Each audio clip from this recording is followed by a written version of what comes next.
Good day. This is Travis Marker and America Francis. We're with Stewart Growth, and today's topic is business toolbox startups, stuff like in that nature, where we get to talk about the wheelhouse of businesses and how we problem solve business solutions related to um, finding the right people. That's today's topic: is how do we find the right people? Um, and this is a really evolving area that things change quite a bit because technologies change, theories change, themes change, a lot of aspects change, and it's we don't live in a time when we can just say, I'm using the same account that my great grandparents used because it's just always worked out.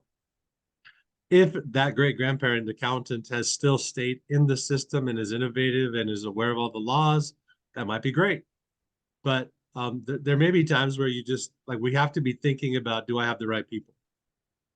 You What do you? can't do it all yourself, is the bottom line. Like, you can do some things okay, but if you really want to be a performer, if you want to have good results, you've got to connect with people, learn things, get experts to do, like, you just need help. It's okay. Absolutely. Yeah, absolutely. When I think sometimes it's interesting because with apps and like and websites, there is a lot of things that are now more automated than they used to be, where you can, like if you're tracking your expenses, there are expense apps where they have QR code, scanners, and as soon as you purchase something, you just scan the receipt and it automatically populates into your different apps. And so it's, there are some elements that are easier. Some of this depends on the volume and the scalability of your business, because if you're a hair salon, for example, and but you kind of keep it really simple and you do it from your house and you have about 10 regular clients a month and maybe you buy products, that app might work. If you actually have, if you own a building and you have like 7 or 8 booths and you are paying this you're subcontracting to to private, to private individuals to do stuff, plus you have to do the maintenance and supplies and things. I mean, that may be different. You're working on a different level of accounting. So some of this depends on the level of your model, what type of resources you need So for scaling. yeah, for a person who's a solo, you may not need so much, and I was surprised that I've even gone back to just doing a Google Doc spreadsheet for my accounting because I I was able to minimize a lot of the stuff that I do that even uh QuickBooks and Intuit was too much for my model. Like I did not need all that stuff. Like I had some pretty limited categories. And so I just went back to QuickBooks and created a model with Google Excel sheets, and it was very doable. I got my taxes done, so it was You can it do a lot with spreadsheets. yeah. So some of it just depends on what you're doing. I at one point I was even tempted because when I was you know 12 or 13, I had to get no, I was even younger than that. My mom wanted to teach me finances and accounting for myself, Great. and she bought me a, little accounting book, like that has money in, money out. Like it actually had, Ledger. yeah, a ledger book. There you go. It's like an archaic word now. So she bought me a ledger book, and I remember tracking my lawn mowing money and my other money, and then I would, I didn't have a lot of expenses, but if I used money, I would put those in there. And a couple of years ago, I thought, I'm going to just look at that book again. I didn't look at the one I had from my youth, but I looked at I went and got one, and I was like, wow, this is an interesting thing to look at. Other than me not really wanting to carry a thing around, like I like that I can sign into the Excel sheet wherever I can on my computer or my phone. Mm-hmm. I didn't want to have to carry a book, but there's still value even in the old book if some people are like, I just like to see it in my hands. I've actually been doing things electronically for a really long time, and I've gotten a lot of benefit recently from switching back to paper planners and notebooks. It's been helpful. Yeah, Actually, handwriting stuff. one of the things I think is the hardest person to find now is the person or entity that is the most engaged in lead generation or how you find your clients. when I very first started my practice in 2004, we were dealing with phone books. And so we had and there was like 5 or 6 phone books. And so each of those reps would come into my office and they would talk to me about their readership, their connectivity, their value of their different ads, whether it was if I was just in the book versus if I got a full page or if I got the full Did you page invite cover, them? they would find you. Oh, Yeah, they found us. Like they would just walk around, like they would just walk the street and they'd come into an office and they'd say, "Hey, we know you're not in our book yet. Would you do you have a few minutes we could talk about putting you in our book?" hmm. And you kind of had no other option. Like you just anybody who came in, that was how that's where people were looking for clients at that moment. So we would sit down, we're like, I guess tell me what's going on, because the internet was you had the internet, but people would talk about just like having a web presence, but Facebook wasn't super hot. I mean, it was started like the Facebook existed in 2004, but it wasn't like hot yet, you know? It was a very, very different computer world not that long ago. Yeah, yeah. So I remember that there was a guy from Verizon because Verizon had a phone book, and he was the most active at helping me understand the process, Hmm. where other people were just selling me stuff and it did or didn't work, and I didn't know if it worked. But this there's a guy from Verizon who actually spent the time to really like focus on it, and we really had some interesting things. And then Verizon was one of the first companies to really understand pay-per-click advertising. Hmm. So Verizon put their website online. They put their phone book online, so people could go to the Verizon yellow pages or white pages. And when they searched lawyer, there was the option to be listed per click. Okay. And so you could create a budget that created a value for the click you wanted, Hmm. Hmm. which is similar to what AdWords does with Google. So that was kind of an evolving concept at that point was paying for the value of a click. So if you wanted to be really competitive in an area, you would set a budget for your word and then you could do that click, right? Like you'd say, I want to be at this thing. And then Google really took off with Google AdWords and so then Verizon and those other companies really just stopped that because it wasn't as profitable. You maybe still could do it. I don't even know if you could do it anymore because it's so irrelevant.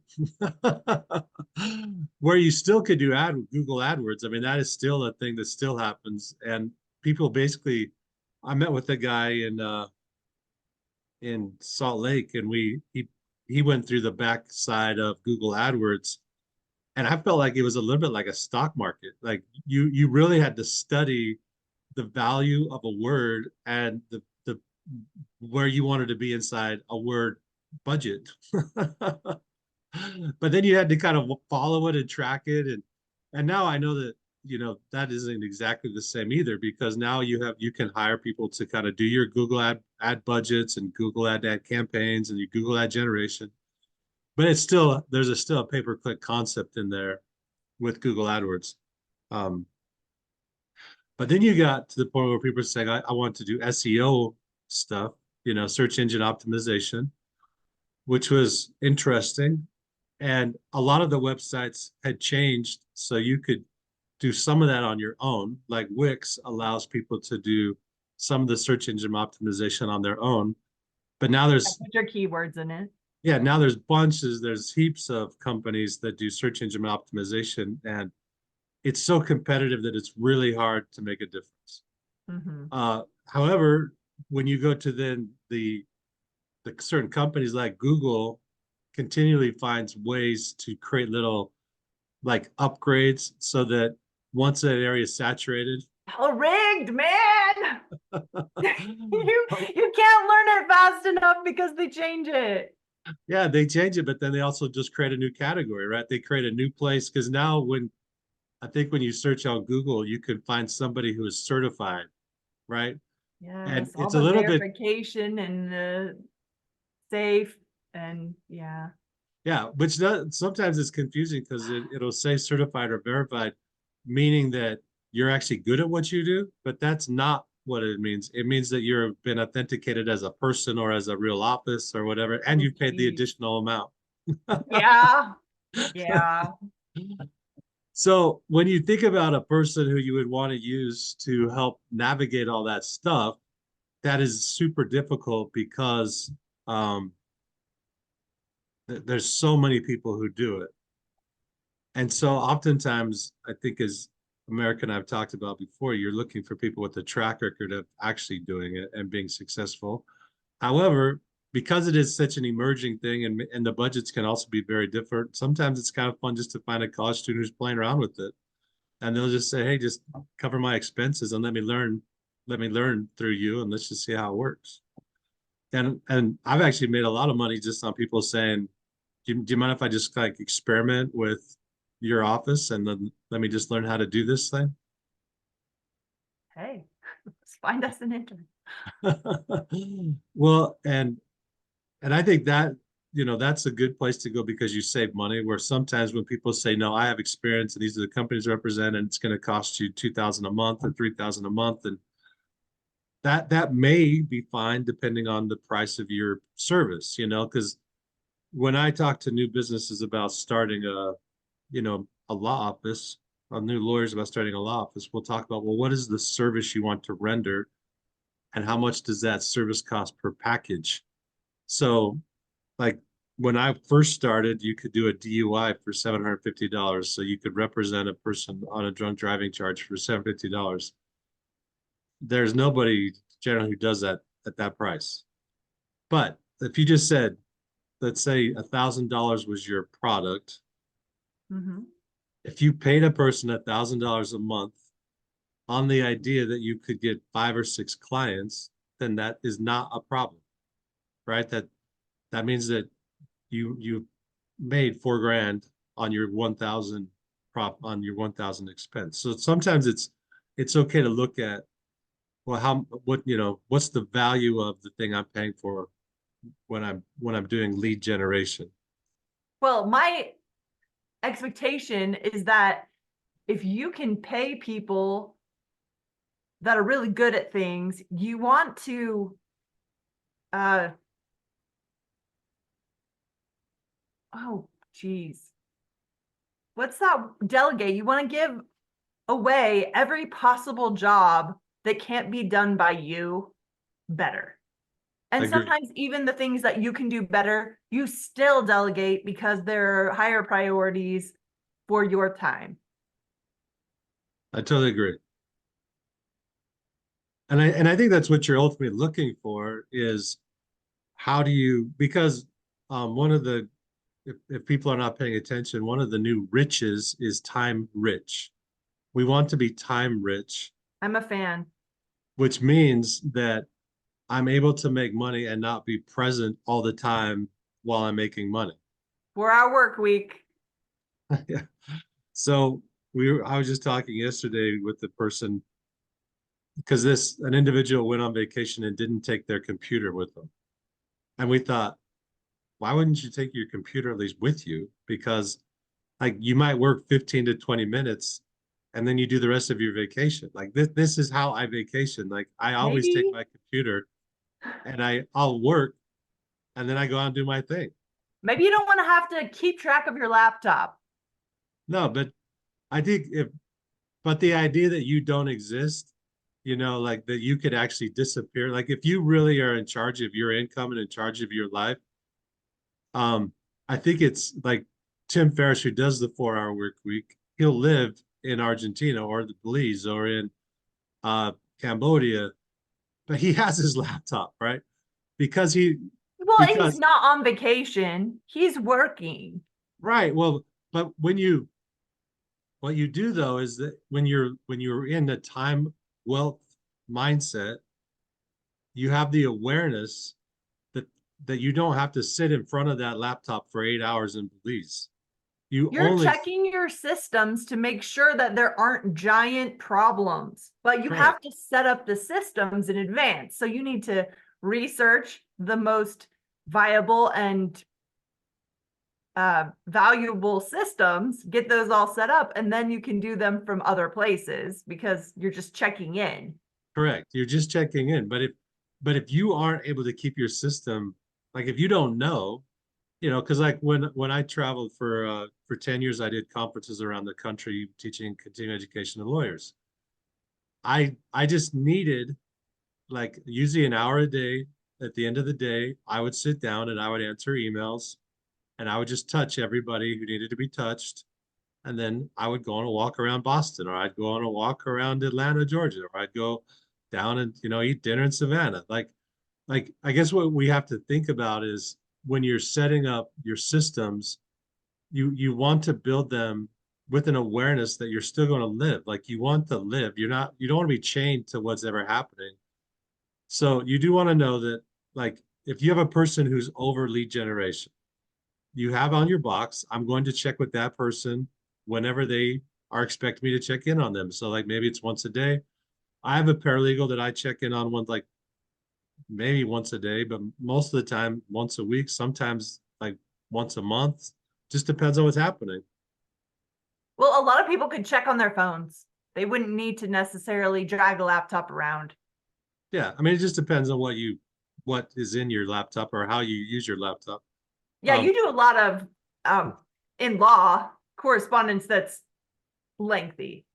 yeah, So well, that it's doesn't make lengthy. sense. Well, and sometimes it's easier for me to like a lot of stuff is stored on your laptop or it's stored Yeah, in ways that it's harder to actually pull up on your phone. yeah, So that's true. being able to pull it up,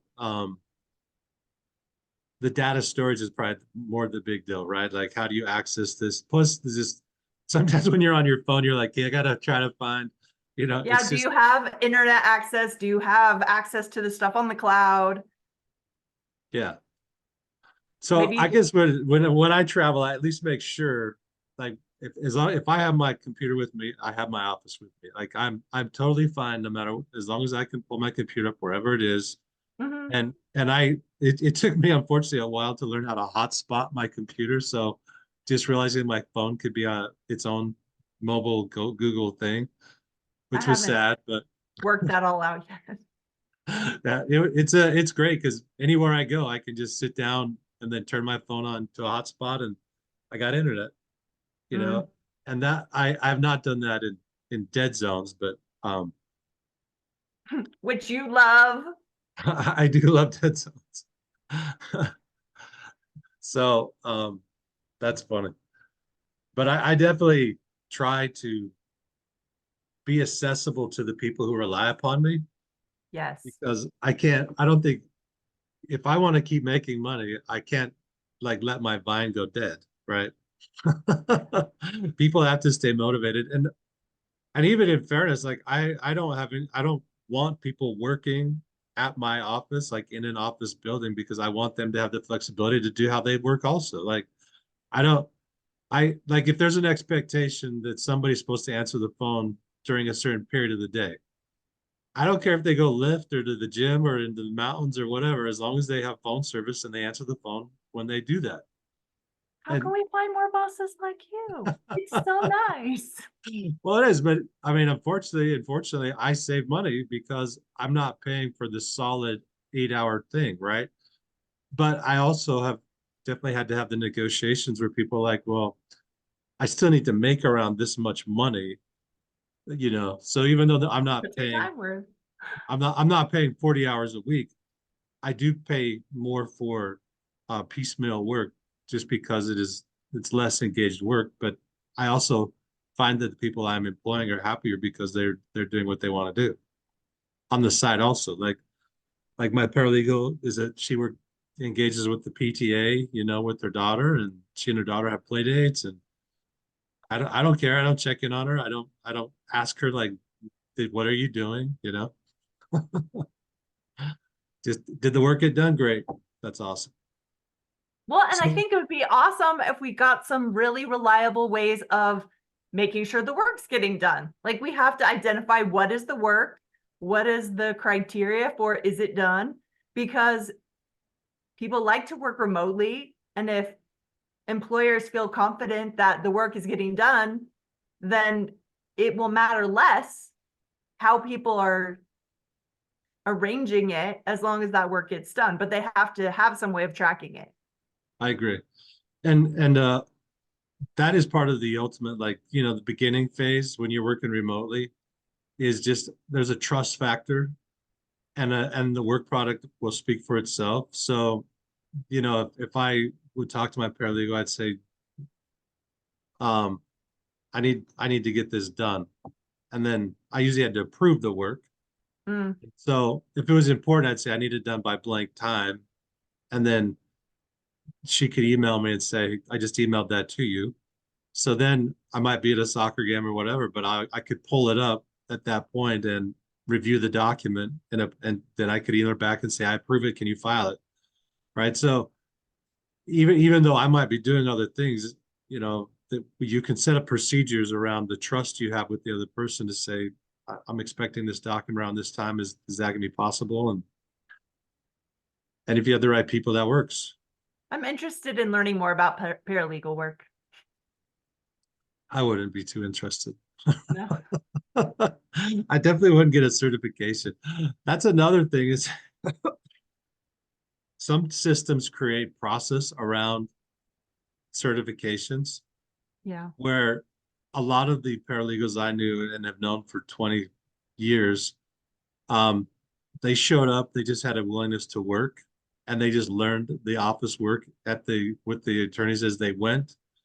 And so they were basically paralegals because they just did it, right? I mean, like they just learned how to get it done and get all this stuff done. And they did it so often that they knew how this is what a entry of appearance looks like. This is what a confession of judgment looks like. This is what a, plea looks like. And this is what a divorce looks like, all the documents for divorce. And so you could hire sometimes a certified person, and maybe that makes sense to hire a certified person if that's where you're at or that's what you need. But if you also have a little bit of time to train somebody and the nature of the work you're training them for is concise enough, sometimes it makes no sense to hire a certified person if you can just get the work done.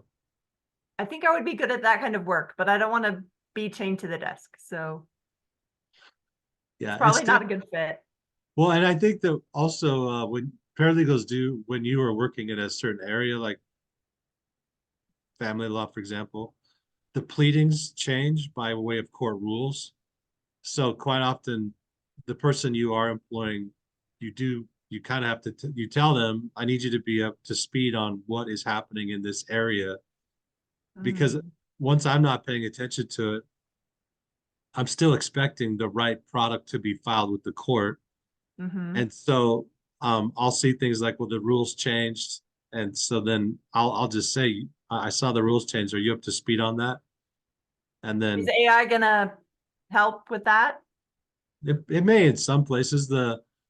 I think that AI and court pleadings are a little bit unique because they are not uniform throughout all the 50 states. So Utah has, even though a lot of the law itself is fine, the format of the pleadings is Mm. different depending on which state. So I don't know. I mean, there'll be some, like if somebody says like in Utah, like you had the chat GPT or whatever it is, and you said, can you tell me what the custody provisions are in Utah? I'm sure that the AI could very quickly pull that up and share the statute, which would be a little bit like a Google search. Mm-hmm. Um, but if you said, can you create a Utah divorce pleading for blank?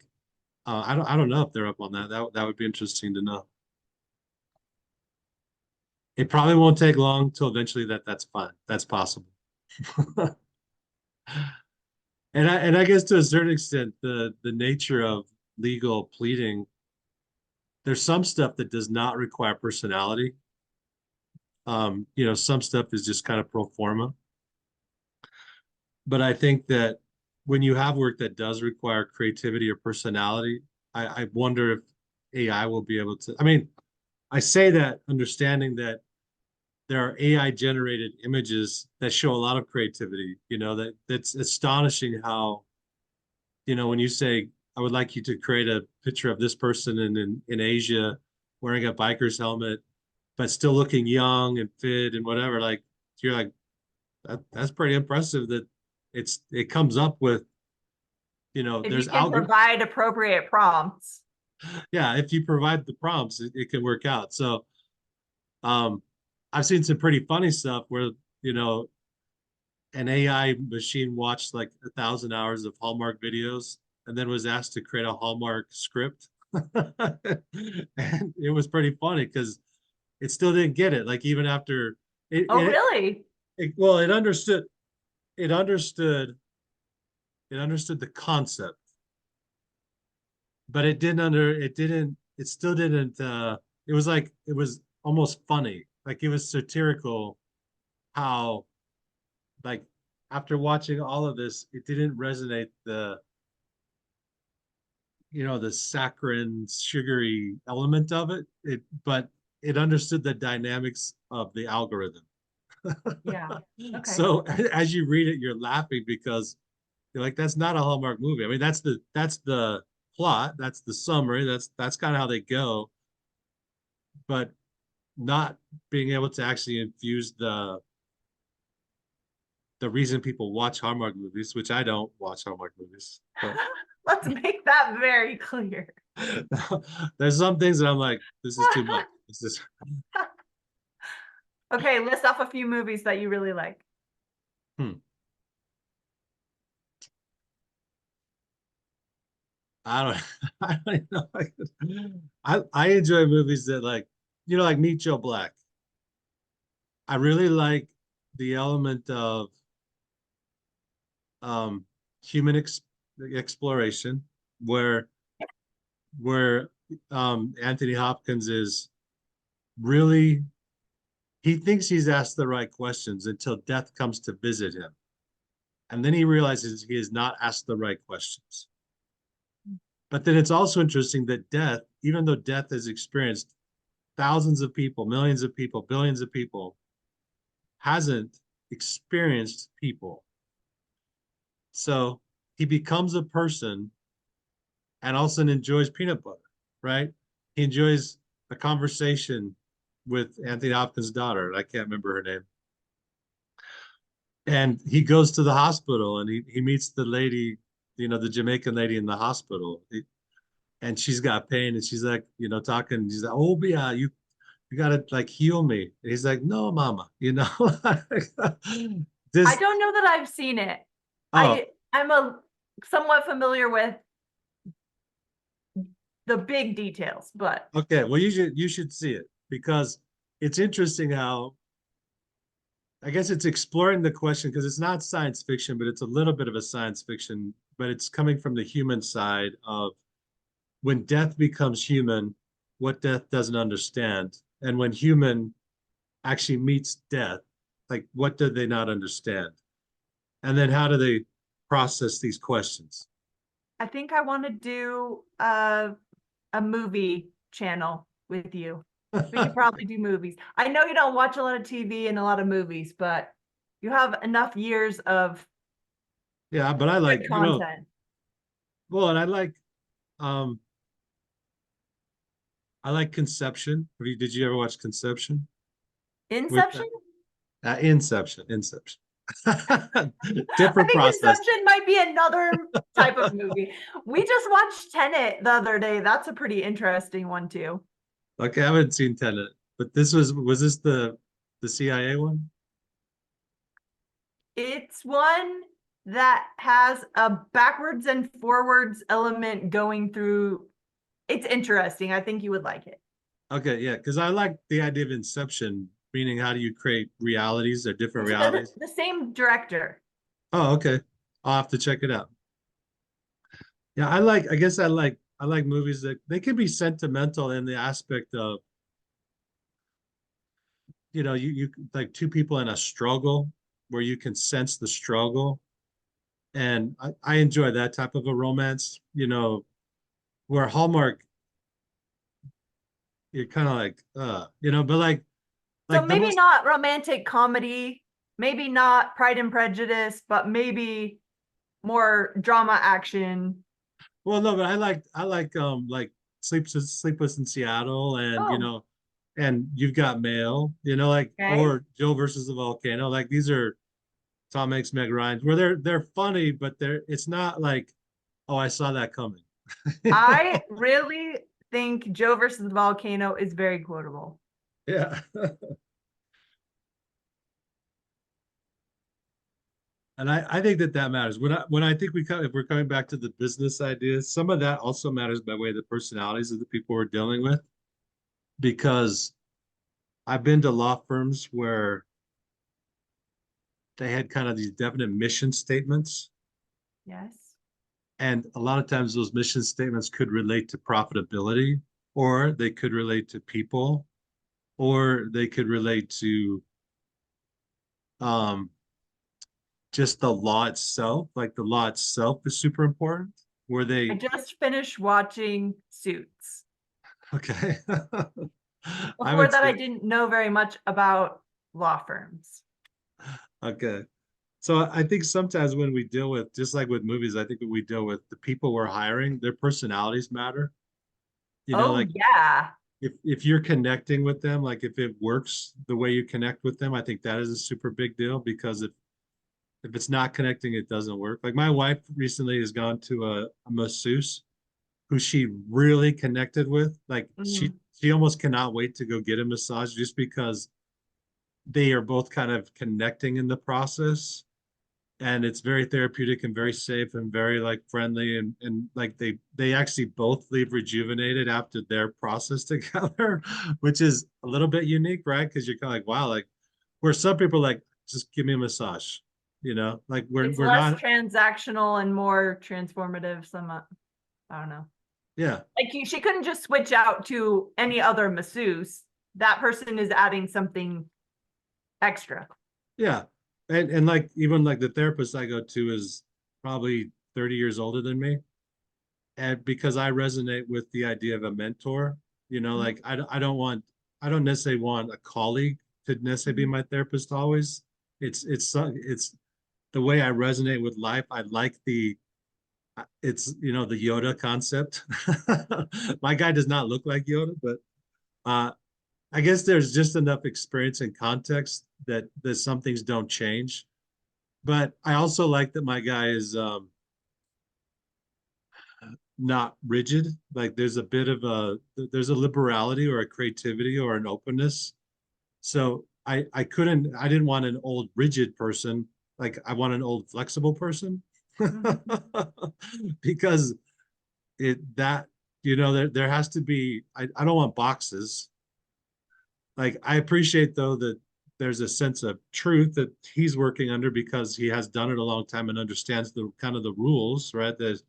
There are kind of things about therapy that don't change. Like you can't skip certain things. Like you will go through this process, but let's explore, what that looks like. My guy's also not a hippie. I Right? actually think the Yoda figure is extremely interesting and useful because Debbie is my person. I have also found a life mentor, and she's about my parents' age, right? She's 70, something like that. And I get what you're saying. It's really nice to have somebody who's been there before. I kind of see myself as being in a similar place about that time. She's still learning and growing and trying things and interacting with people. Uh-huh. Yeah. So that's when we're talking about picking people, like that person worked in that setting for me really well. I also learned in St. George, I was there and I had 10 clients who were my age, Mm, and they had been where I had not been either. Like, so they had all been millionaires. They were currently under some, legal situations that had made them not millionaires, but they all had been millionaires, and I hadn't. So as I was trying to give them legal advice, the legal advice was what I understood in the context of my experience, but they asked different questions because they had been different types of risk takers. Like their risk levels were different. Their the way they wanted the law interpreted was different. So they were not just about teach me how to be safe in the thing that I'm about to do. They would also say, how flexible is that? Or what is the How can I consequence? write that line? Yeah, or let's say I just break that line. What happens? And I'm like, why would you break the line? Like, why wouldn't you be compliant? And they're like, sometimes it doesn't make money. Like sometimes it's better to just break the line. And pay the fee. Yeah, pay the fee or just understand like I'm not in the mood for this contract anymore. I'm just gonna do something else. I'm not in the mood. Yeah. And you're kind of like, Oh, oh, so you want me to call and tell them that you're gonna breach the contract? Yes. I'm gonna breach the contract, tell them I just, we'll pay the consequences and we'll get out. Because then what happened was really unique is that I learned sometimes there's so many steps in a resolution, right? Like just because you say I breached the contract, there's already an understanding that it might take so long to get a remedy under that contract if it went to court, where so the person could wait 2 years for that remedy, or they could settle with the less remedy. Like they could say, I'm going to breach, and I understand that this is what you could get if you waited 5 years for that, or 2 years for that, or whatever for that. So let's just do it like this. And because the person's being straightforward about the breach, and they're not being, because these people were not jerks. Like they weren't like just shove it down their throat. Like they're just like communicate like we're done with the contracts. So tell them we're getting out. What do they want to do for that? And what would yeah. be interesting is that when you could deal straightforward with people, sometimes the conversation was, well, we don't want to end the relationship. Hmm. Can we renegotiate the contract, or tell me more about what's happening next, so that Yeah. we so that we can maybe still continue our relationship under whatever's happening next, right? Like, what's your perspective and what's uncomfortable? And let's figure it out together. Yeah. And sometimes it's like, well, your product's obsolete, so we're going to go to a different product. And so then the other side would be like, well, help us evolve, like help us get to that next thing. Like we'll give you a discount if you'll still stay with us, and we'll go to the next thing. So it was interesting to deal with these people, and they became really good clients for me because I was learning so much about the way they took on risk and the way they took on, like, we're not going to stay in the system just because the system exists. Like we're innovative, we're changing, we're going to do this thing because this is what needs to happen next, and it's just no longer profitable. So like when people talk to me now and they'll say we're going to do a 3-year lease, I'll say, why would you do that? Because in 3 years things could be so different, right? It's astonishing how different, like, lots of things could be in 3 years. Yeah, like doing investments that pay out in 10 years or whatever. Like locking in your interest rate for 10 years when it's really bad. Yeah, like you're kind of like, huh, like, Uh, why would you? So if you deal with people on a certain time, you have to kind of think about what is that time quotient equal to? Like, what does that mean?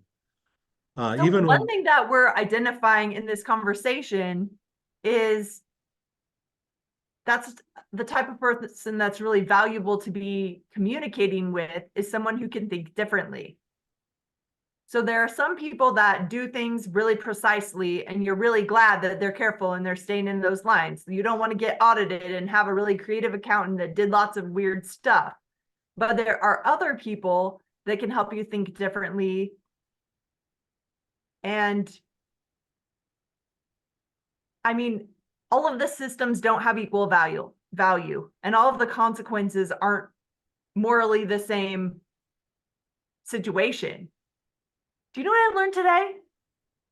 Great Britain had over 100 concentration camps in South Africa before the Nazis did concentration camps. I know this is totally off topic, but I was very surprised by that. yeah, I don't, and I agree that the concentration camps were not new with the Nazis. I was in, if you read Lawrence of Arabia, there's a Ooh, by I would Scott like to Anderson. read that. Yeah, it was really good. I think it's by Scott Anderson. Really great book. But the Movie is good. Armenians, the Armenians, they were in concentration camps in World War I. Mm. So yeah, the Well, and even the concept of the apartheid in South Africa and the slums of South Africa are concepts of the reservation system that we have in the United States. So yeah, unfortunately, that is definitely not a new thing. I mean, gratefully, the Germans made it so unpopular that people are like, "Oh, well, we probably shouldn't do that again." But we had a black eye in the United States because, in Japan? well, there was the Japanese, but there were internment camps for Germans and Italians. Were there? Yeah, Ugh. yeah. So in Rhode Island, and I think New Jersey and different places, there were Italians that were placed in internment camps and Germans, and Yeah. so it was sad. Um, I also think when we think about, like, even if we think about totalitarian type people, sometimes there are people who end up with these people as people they're working for, right? Yes. And so it's a great segue to identify. Um, I've represented people who've had builders or subcontractors or general contractors who are kind of totalitarian in nature, or Yeah. potentially even excessive narcissistic in nature because they just kind of come in and they bully everybody. My way or the highway. Yeah, and or well, I've got this far on your house. I guess you build it. I got this far. You do it. I guess you know. I guess you. I guess you're gonna do this. Yeah. I have learned I will. Like if I'm dealing with a person like that, if I'm dealing with a bully, I have absolutely learned this is not that important to me. Like I there is no element of this that I must endure this person. Yes. Yes, I know something about that. I was reading some good books about failing and quitting and the advantages of doing that instead of continuing to do something that clearly is not working. Sometimes you just have to stop doing it's the Einstein thing, right? If you keep doing it, you get the same results. You have to do something different. Even when it's difficult, you can sometimes it works out better if you just quit persisting, which is, some of us persist for a long time doing things that aren't working, but Yeah. there is value sometimes in switching paths.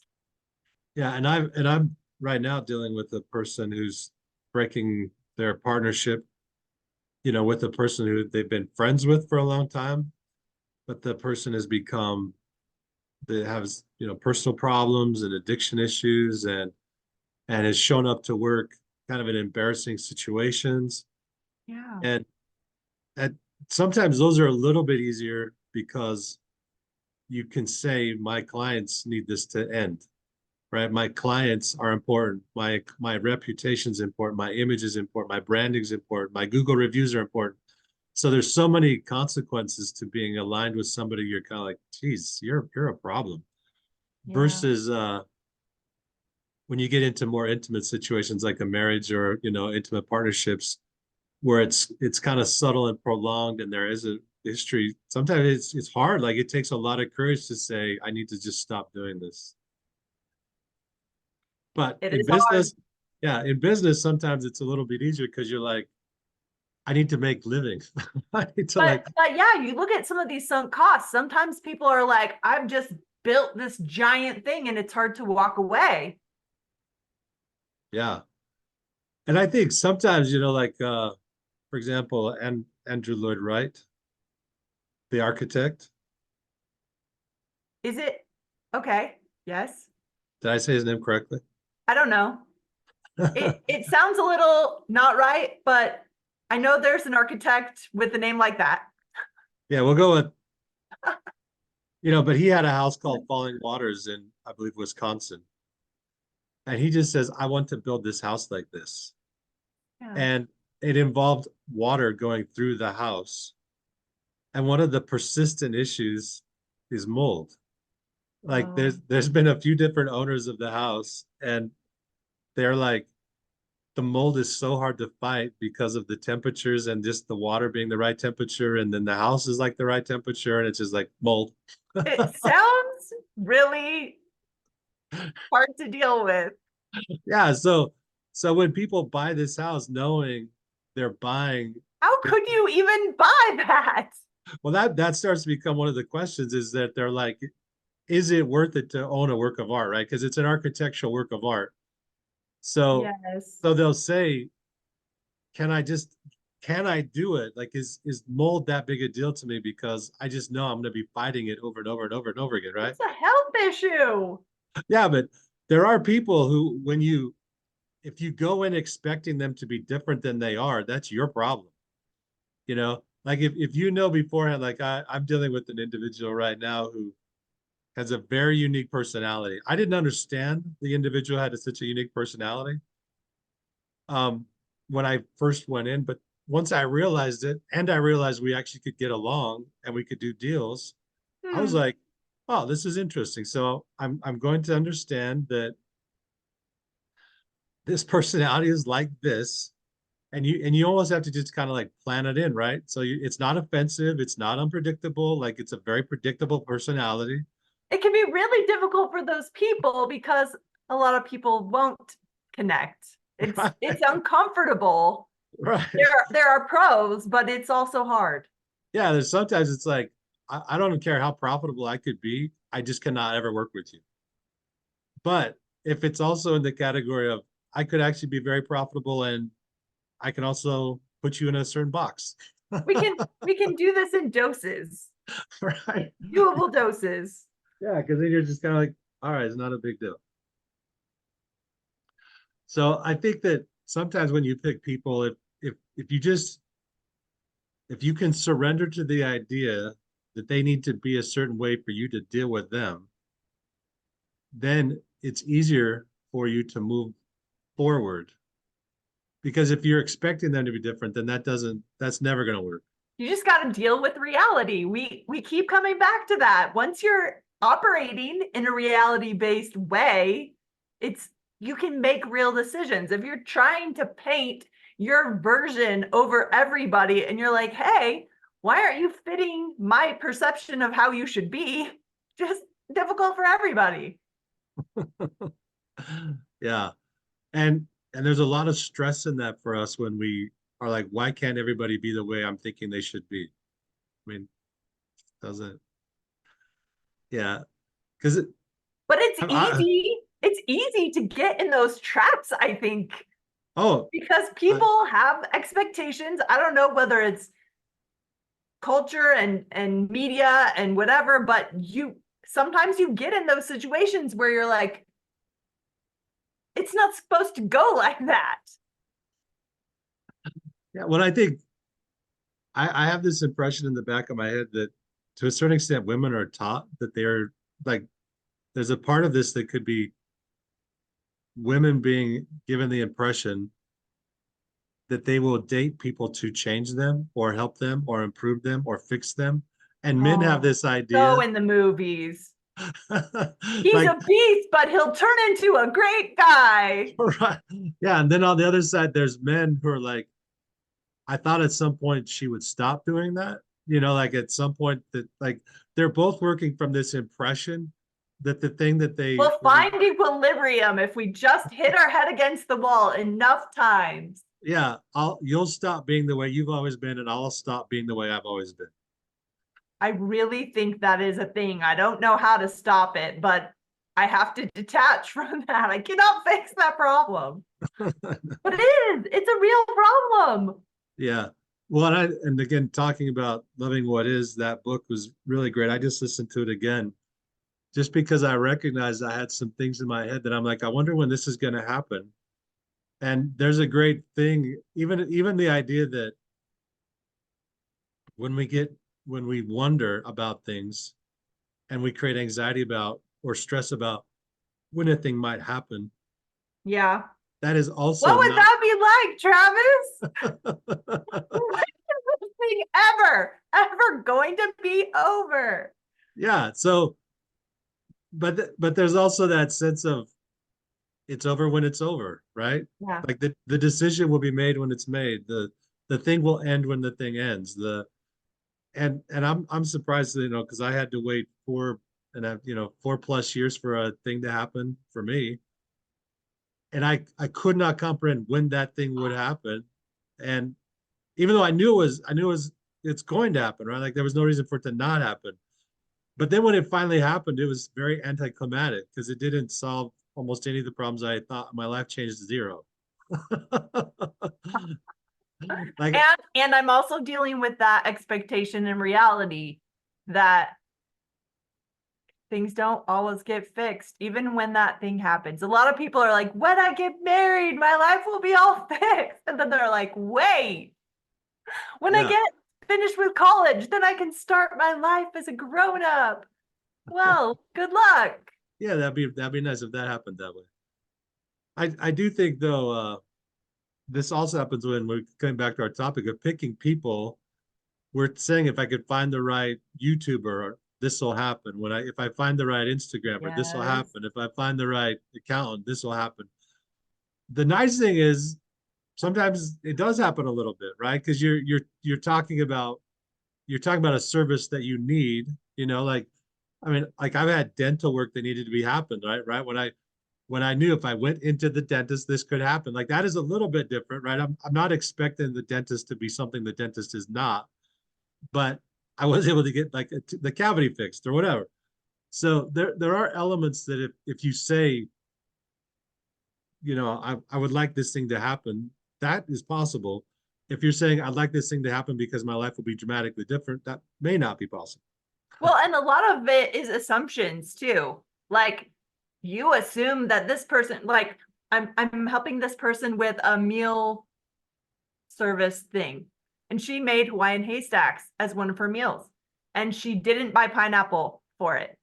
And I was like, maybe you should list the ingredients so that people know that when they get their Hawaiian haystacks, they won't have pineapple. Or you could ask, what do you guys all expect to be in your kit that's for Hawaiian haystacks? Because I think a lot of people will expect that ingredient to be there, and people want things to be the way they expect. So if we're making assumptions about people, we have to be really careful. And I would say clarify. You gotta, this is what I'm expecting. Or when they tell you what they're expecting, rephrase that and summarize it and try and be as clear as possible and find as much information as you can, because you could have this also kind of like Battleship, right? Like you think you know what's going on over there.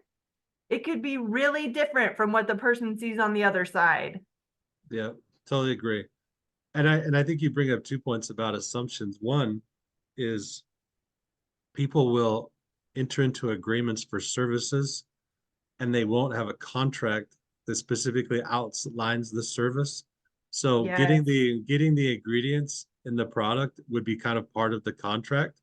So, and this is why when you go to get a box of cereal, it now says the ingredients. It says whether it's gluten-free, dairy-free, et cetera, et cetera. It also identifies this is an example size or an enlarged size Oh, or yeah, whatever yeah. size. Made in a factory that has these allergens. So I just finished, uh, I hired someone to teach me some things about AI. And during the entire time we worked together, he taught me zero things about AI. And I was like, I'd like to get part of, he had a guarantee, whatever. I'd like to get some of that money back. I learned nothing about what you promised. And he was like, no, I did what I said. I mean, I have the the spec sheet that says what he's going to teach, and it wasn't anything like that at all. And that's frustrating. Like it looked clear, and then there's nothing I can do about it. I Yeah, asked for some kind of recognition that the value wasn't provided, and he was just like, too bad for you. but you still could sue him. Like you still could take him to small claims court. I mean, that's what I'm people do. And That's what he would say is, I provided the coaching that I was supposed to provide. Like, you'd just be like, well, I coached her. no, but that's the point is that you get to say he didn't, and then he has to prove in his curriculum, he provided that information, right? So Oh, when well, you I mean, as far as performance goes, he was like, you're going to get 30-minute coaching and give me like 7 to 10 minutes coaching. So there was real performance stuff too.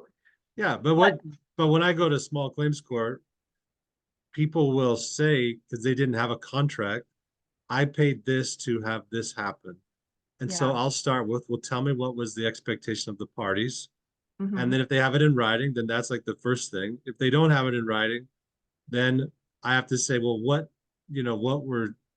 did you do that you agreed upon? So then that starts to create a foundation of at least some things they agreed upon that did happen. The hardest one is, and I just don't like what he did or she did, because I said that's not in the contract. Like if I have to be satisfied. And if I'm not satisfied, I'm not paying you.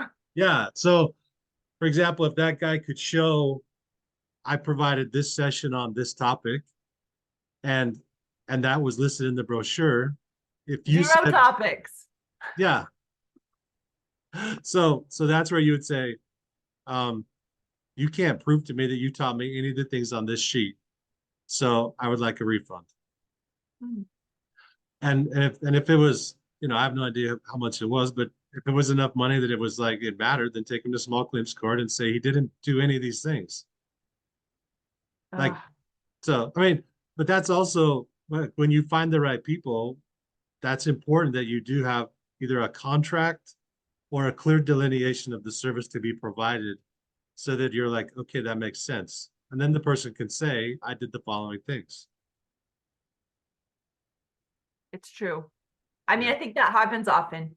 Sometimes it's easier to just do a really simple service than to do something complex like consulting, because you either walked the dog or you didn't walk the dog. Did you care for this person's child for an hour? Yes, you did. Some services, consulting, advising, things like that, even therapy, they can be difficult to prove that some positive thing happened. totally agree. So I think this has been another fun hour to kind of explore the people involved in the business, the people involved in your life, the expectations about the people that might be involved in your profitability or just who you will be engaged with. I do, I mean, it is a tremendously valuable thing because I think one of the realities in America's talked on this a bit is the idea of connectivity is inevitable. Like we are not meant to necessarily be alone, but we live in a community of connectivity. I I know that even though I know I need to engage with people, sometimes it's difficult for me to actually engage with people. Like I like being alone a lot of times.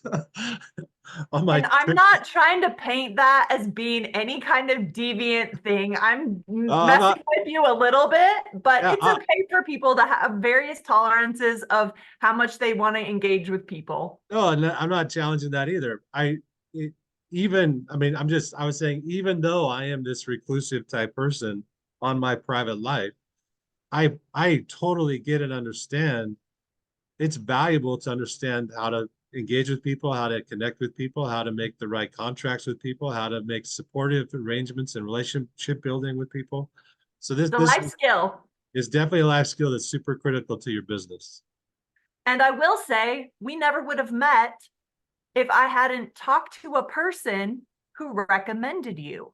So the entire reason we are working together is because I talked to someone and she said, I know Travis, he's a really great guy. He has a project and I think you might enjoy working together. So the connectivity was completely responsible for us working together. Totally agree. All right. Well, it's been a great session. We hope that you have a good time and find us on YouTube or at stewardgrowth.com online. See ya.